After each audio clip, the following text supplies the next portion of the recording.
On today's Bible reading, we'll continue with the book of John, chapter 18, verse 19 to 40, and 2 Chronicles, chapter 32 and 33. Starting with John chapter 18, from verse 19 to 40. The high priest questioned Jesus about his disciples and about his teachings. Jesus answered, "I have always spoken publicly to everyone. All my teachings was done in the synagogues and the temple where all the people come together. I have never said anything in secret. Why then do you question me? Question the people who heard me. Ask them what I told them. They know what I said." When Jesus said this, one of the guards slapped him and said, "How dare you talk like that to the high priest?" Jesus answered him, "If I have said anything wrong, tell everyone here what it was. But if I am right in what I have said, why do you eat me?" Then Annas sent him, still tied up, to Caiaphas the high priest. Peter was still standing there, keeping himself warm. So the other said to him, "Aren't you always one of the disciples of that man?" But Peter denied it. "No, I am not," he said. One of the high priest's slaves, a relative of the man whose ear Peter had cut off, spoke up. "Didn't I see you with him in the garden?" he asked. Again Peter said no, and at once a roster crowd. Early in the morning, Jesus was taken from Caiaphas' house of the governor's palace. The Jewish authority did not go inside the palace, for they wanted to keep themselves ritually clean in order to be able to eat the Passover meal. So Pilate went outside to them and asked, "What do you accuse this man of?" Their answer was, "We would not have brought him to you if he had not committed a crime." Pilate said to them, "Then you yourself take him and try him according to your own law." They replied, "We are not allowed to put anyone to death." This happened in order to make come true what Jesus had said when he indicated the kind of death he would die. Pilate went back into the palace and called Jesus. "Are you the king of Jews?" he asked him. Jesus answered, "Does this question come from you, or have others told you about me?" Pilate replied, "Do you think I am a Jew? It was your own people and chief priests who handed you over to me. What have you done?" Jesus said, "My kingdom does not belong to this world. If my kingdom belonged to the world, my followers would fight to keep me from being handed over to the Jewish authority. No, my kingdom does not belong here." So Pilate asked him, "Are you a king?" Then Jesus answered, "You say that I am a king. I was born and came into the world for this one purpose, to speak about the truth. Whoever belongs to the truth, listen to me." "And what is the truth?" Pilate asked. Then Pilate went back outside to the people and said to him, "I cannot find any reason to condemn him. But according to the custom you have, I always set free a prisoner for you during the Passover. Do you want me to set free for you the king of the Jews?" They answered him with a shout, "No, not him. We want Barabbas." Barabbas was a bandit. Hallelujah. So we'll be moving to the next chapter for today, which is 2 Chronicles chapter 32 and 33. Chapter 32. After this event, in which King Hezekiah served the Lord faithfully, Sennacherib, the emperor of Assyria, invaded Judah. He besieged the fortified city and gave order for his army to break their way through the walls. When Hezekiah saw the Sennacherib intended to attack Jerusalem also, he and his officials decided to cut off the supply of water outside the city in order to keep the Assyrians from having any water when they got near Jerusalem. The officials led a large army of people out and stopped up all the springs so that no more water flowed out of them. The king strengthened the city's defenses by repairing the wall, building towers on it, and building an outer wall. In addition, he repaired the defenses built on the land that was filled in on the east side of the old part of Jerusalem. He also had a large number of spear and shield made. He placed all the men in the city under the command of army officers and had them assemble in the open square at the city gate. He said to them, "Be determined and confident, and don't be afraid of the Assyrian emperor or of the enemy he is leading. We have more power on our side than he has on his. He has human power, but we have the Lord our God to help us and to fight our battles." The people were encouraged by these words of their king. Sometime later, while Sennacherib and his army were still at Lachish, he sent the following message to Hezekiah and the people of Judah who were with him in Jerusalem. "I, Sennacherib, emperor of Assyria, asks what gives you people the confidence to remain in Jerusalem under siege.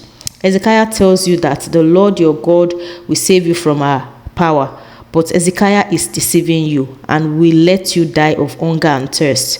He is the one who destroyed the Lord's shrine and altars, and then told the people of Judah and Jerusalem to worship and burn incense at one altar only. Don't you know what my ancestors and I have done to the people of other nations? Did the gods of any other nation save their people from the emperor of Assyria? When did any of the gods of all those countries ever save their country from us? Then what makes you think your God can save you? Now, don't let Hezekiah deceive you or mislead you like that. Don't believe him. No god of any nation has ever been able to save his people from any Assyrian emperor. So certainly this God of yours can't save you." The Assyrian officials said even worse things about the Lord God and Hezekiah the Lord's servant. The letter that the emperor wrote defied the Lord, the God of Israel. It said, "The gods of the nation have not saved their people from my power, and neither will Hezekiah God save his people from me." The officials shouted this in Hebrew in order to frighten and discourage the people of Jerusalem who were in the city wall, so that it would be easier to capture the city. They talked about the God of Jerusalem in the same way and that they talked about the gods of other people, idols made by human hand. Then King Hezekiah and the prophet Isaiah, son of Amos, prayed to God and cried out to him for help. The Lord sent an angel that killed the soldier and officials of the Assyrian army. So the emperor went back to Assyria disgraced. One day, when he was in the temple of his God, some of his sons killed him with their sword. In this way, the Lord rescues King Hezekiah and the people of Jerusalem from the power of Sennacherib, the emperor of Assyria, and also from their other enemies. He let the people live in peace with all the neighboring countries. Many people came to Jerusalem bringing offerings to the Lord and gifts to Hezekiah, so that from then on, all the nation held Hezekiah in honor. About this time, King Hezekiah became sick and almost died. He prayed. The Lord gave him a sign that he would recover. But Hezekiah was too proud to show gratitude for what the Lord had done for him, and Judah and Jerusalem suffered for it. Finally, however, Hezekiah and the people of Jerusalem humbled themselves, and so the Lord did not punish the people until after Hezekiah's death. King Hezekiah became very wealthy, and everyone held him in honor. He had a storerooms built for gold, silver, precious stones, spices, shield, and other valuable objects. In addition, he had storehouse built for his grain, wine, and olive oil, barn for his cattle, pens for his sheep. Beside all this, God gave him sheep and cattle, so much other wealth that he built many cities. It was King Hezekiah who blocked the outlet of Gihon Spring and channeled the water to flow through a tunnel to a point inside the walls of Jerusalem. Hezekiah succeeded in everything he did, and even when the Babylonian ambassador came to inquire about the unusual events that had happened in the land, God let Hezekiah go his own way, only in order to test his character. Everything else that King Hezekiah did and his devotion to the Lord are recorded in the vision of the prophet Isaiah, son of Amos, in the history of the kings of Judah and Israel. Hezekiah died and was buried in the upper section of the royal tomb. All the people of Judah and Jerusalem paid him great honor at his death. His son Manasseh succeeded him as king. Chapter 33. Manasseh was 12 years old when he became the king of Judah, and he ruled in Jerusalem for 55 years. Following the disgusting practices of the nation whom the Lord had driven out of the land as his people advanced, Manasseh sinned against the Lord. He rebuked the pagans places of worship that his father Hezekiah had destroyed. He built altars for the worship of Baal, made images of the goddess of Assyria, and worshipped the stars. He built pagan altars in the temple, the place that the Lord had said was where he should be worshipped forever. In the two courtyards of temple, he built altars for the worship of the stars. He sacrificed his son in Hinnom Valley as burnt offering. He practiced divination and magic and consulted fortune tellers and mediums. He sinned greatly against the Lord and stirred up his anger. He placed an image in the temple, the place about which God had said to David and his son Solomon. Here in Jerusalem, in this temple, is the place that I have chosen out of all the territory of 12 tribes of Israel as the place where I am to be worshipped. And if the people of Israel will obey all my command and keep the whole law that my servant Moses gave them, then I will not allow them to be driven out of the land that I gave to their ancestors. Manasseh led the people of Judah to commit even greater sin than those committed by the nation whom the Lord had driven out from the land as his people advanced. Although the Lord warned Manasseh and his people, they refused to listen. So the Lord let commanders of the Assyrian army invaded Judah. They captured Manasseh, stuck hook in him, and put him in chains and took him to Babylon. In his suffering, he became humble, turned to the Lord his God, and begged him for help. God accepted Manasseh's prayer and answered it by letting him go back to Jerusalem and rule again. This convinced Manasseh that the Lord was God. After this, Manasseh increased the height of the outer wall of each side of David's city, from the point in which valley near Gihon spring north to the fish gates and the area of the city called Hope Hill. He also stationed an army officer in command of the unit of troops in each of the fortified cities of Judah.